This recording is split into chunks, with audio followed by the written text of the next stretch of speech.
Musings of a Modern Conservative, Short Essays on Various Political Topics, by Thomas Hamilton. Section 1. Musings Involving Political Association. Essay 2. On the Liberal Utopia. Because these are conservative musings, we shall meditate on the liberal utopia first, and how they go about rationalizing their utopia. First, we will start with a simplistic overview of the concept of rational communism. Why does the liberal, the individual in question, view a state of rational communism as the best form of utopia? No doubt it has to do with some form of life experience, but why they think the way they do is not relevant to these musings.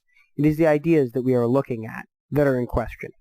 The question is really about whether or not there is something inherently better about the way a liberal thinks. It would seem that from a certain perspective that it would be. Rational communism is the basic view that an individual cannot exist. How so, and why is it better? Shouldn't we desire to live a harmonious life with those around us rather than focusing only on ourselves? Aren't all humans by any reasonable measure in a kind of symbiotic relationship with one another? If we humans reflect such a symbiotic collective, can't we then make it so that no human starved? Isn't it simply a matter of unnatural urges, namely greed, that causes us to exact harm on our fellow humans? Couldn't it also be the case that we have the capacity to perceive our state of existence? Thus, if we can perceive our state, shouldn't those that can help those that cannot? If those that can do not help those that cannot, isn't this the true moral injustice? If this is the true moral injustice, shouldn't the responsibility of those that are moral to ensure that this, the one moral justice, is carried out? Moreover, isn't it this purest form of justice that by which society ought to be based on? In other words, a kind of collective where all needs and wants are met. As conscious humans able to shape our surroundings, shouldn't we be able to create such an existence? No one with needs, and no one who wants. An existence where we all think of the other person first.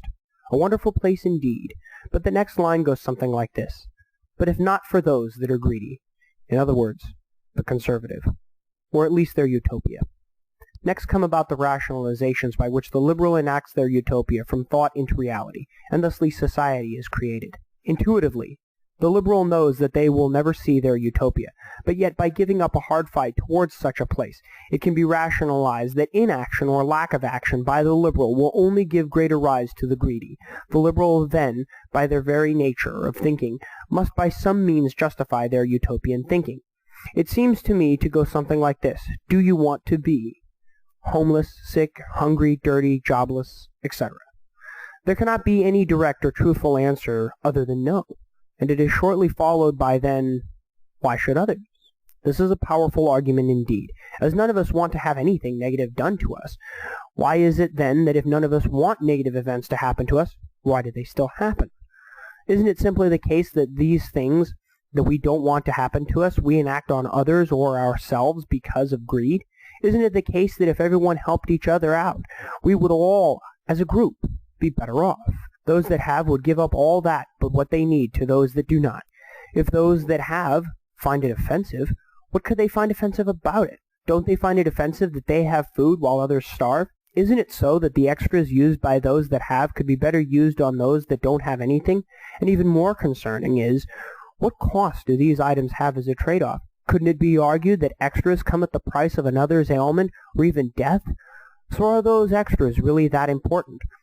Are these extras so important that the greedy are willing to deal out indirect death in order to use their greed? This is the moral question. What is the cost of an individual's greed? Thusly, in order to prevent or diminish this injustice, the liberal creates a society that positions itself to make all that around it more equitable, not by choice, but by mandate. The move that comes next almost directly contradicts the utopia for which the liberal seeks. They must create a governing body for the moral to exact rules and laws for which they will enforce. Why the contradiction? A law or any deciding body must by its very nature take a side, and thus any law or rule that is created will work toward the totality of the collective by removing and then returning to the collective, thereby creating a right and a wrong. In other words, a hierarchy. The contradiction occurs in the very concept of a body of enforceable laws, that being they must always have authority. Authority means some have more than others, power and responsibility. So then, how does the liberal justify their actions? Wouldn't it seem that their utopia has a clear contradiction of itself, as it can never be enacted? Not necessarily so, as it is clear that the only reason for authority and power is to defend against the greedy.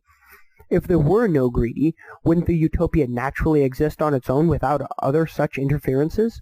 The fact is that the liberal seeks to create an environment as close to their utopia as possible, and that they need to create a governing body to do this means nothing. As long as the government is simply a reflection of the collective, the liberal then takes steps towards their utopia by enacting laws, rules, and regulations that make things more equitable. The laws that liberals tend towards are those that remove from one in favor of another.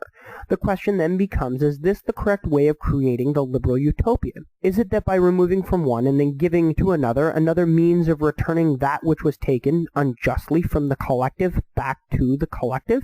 Don't these actions also then create an arbiter? Isn't this arbiter then by its very nature a more powerful individual, as the arbiter steps away from and is outside the collective? Isn't the point of the liberal utopia to create such a collective that is in essence devoid of any true individuality?